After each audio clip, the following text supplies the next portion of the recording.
Good morning, everyone. I hope you don't mind. I'm going to read my story because, as you can tell, it is emotionally not easy to tell. My name is Rehab Rajab. I'm from Egypt. I was brought up in Saudi, lived there until the age of 18, and I have been living in Egypt, in Dubai for 17 years. I'm an educator by profession, a language teacher to be very specific. So I'd like to tell you a few stories, call it snapshots or flashbacks. I'll start with 28 June 2018. I woke up at 1 a.m. because of severe abdominal pain. It was the second of my cycle, and I had lived with this unbearable pain 3 to 4 days every month since I turned 15. At that point, I was 40, and the pain had become progressively worse since my early 30s. Although I had taken, doctors would not like this, twice the allowed dose of a strong painkiller at 11 p.m., the pain was too much to manage.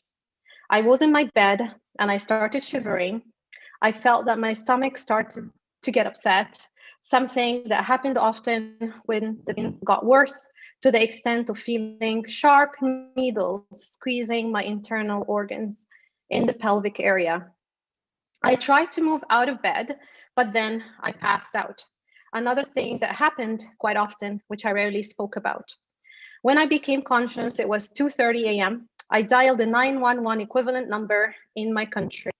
I was alone at home. My husband was traveling, and it was the very first time I called emergency in all my very long years of suffering. But I knew this time was not going to pass.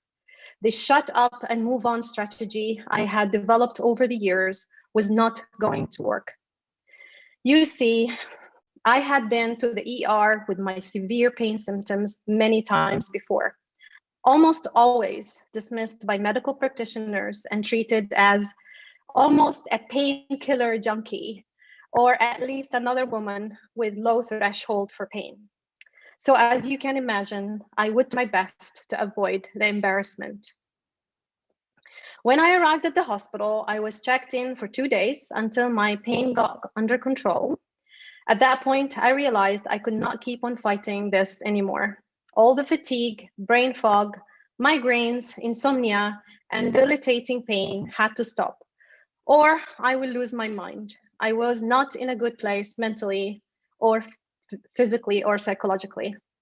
That's one snapshot of what my life with endometriosis was like. Suffering in silence for the most part, but that's not the whole story.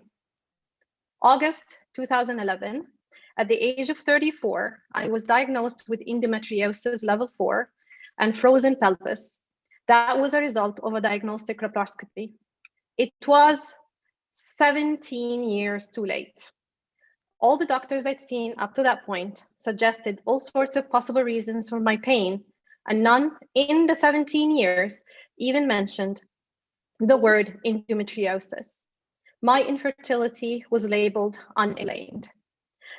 It was I who asked for the diagnostic laparoscopy after years of researching my symptoms, joining endometriosis communities on social media, educating myself, and reading a lot. I consider myself lucky because I'm fluent in a language that is a lingua franca, that is well known to have resources in English. If I was only reading in Arabic, I probably would not have had access to these resources. At 34, I had been married for 8 years. The first time I saw a gynecologist, I was married at the age of 26 because where I come from, unmarried girls should not see the ladies' doctor. Throughout my entire life, I received no formal education whatsoever about my health as a female.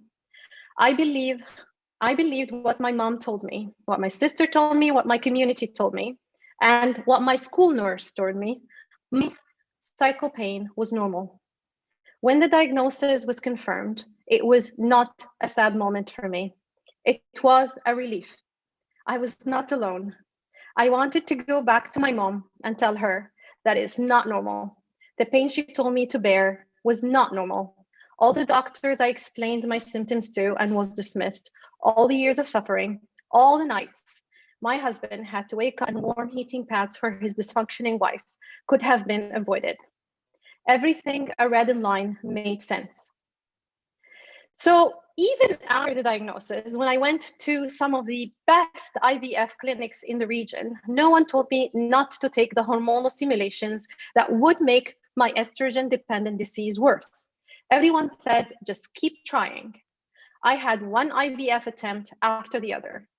By the age of 38, 4 IVF attempts later, I just couldn't do it anymore. This disease controlled my life. It was painful all the time. I was on lots of painkillers every single day. I had chronic digestion issues, sciatic pain. I would get a flare-up every time I exercised. My only way of getting some peace of mind and comfort was joining patient groups on social media, only to discover that the thousands of women in these groups have similar storylines to mine: dismissed, pain, undiagnosed for years, suffering alone, unheard, and trying to understand more about their condition, just hunting for information online. But I'm not here to tell you just about the unpleasant parts of my journey. Endometriosis is part of who I am. It taught me to be empathetic and resilient. It taught me not to judge anyone just by seeing their smile and thinking that they have an easy life. Everyone is fighting a fight that we don't know about. November 2018, I met Dr Marlain Mubarak, and finally I had a specialist who actually listened. She knew about every symptom, and after MRIs, she explained to me that I have deep infiltrated endometriosis at a late stage, and a lot of it. The disease had infused my breast with my uterus, and I had a huge other complications in my abdominal area. Dr. Marlain told me that hysterectomy surgery is the only solution for me. She said, and I quote Dr. Marlain, "It won't be a walk in the park." And it was not.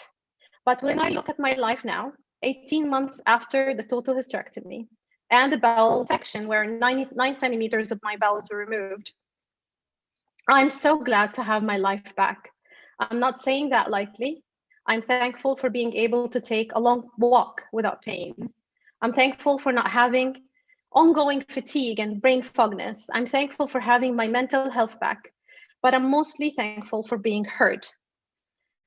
After years of self-doubt and suffering ended, just like that, a week after the surgery, I was in a completely different place. I'm also thankful for having had the emotional and mental capacity to go through adoption, and now very much thankful for having our 11-month adopted kafala daughter. And having cared for a toddler for the past 3 months, I know for sure that I would not have had the mental, physical, or emotional capacity to do so if I wasn't diagnosed, if I didn't have the surgery, and if I didn't have that ease of mind. I wish women pain will be taken more seriously. I wish doctors would listen with their hearts, not just their minds.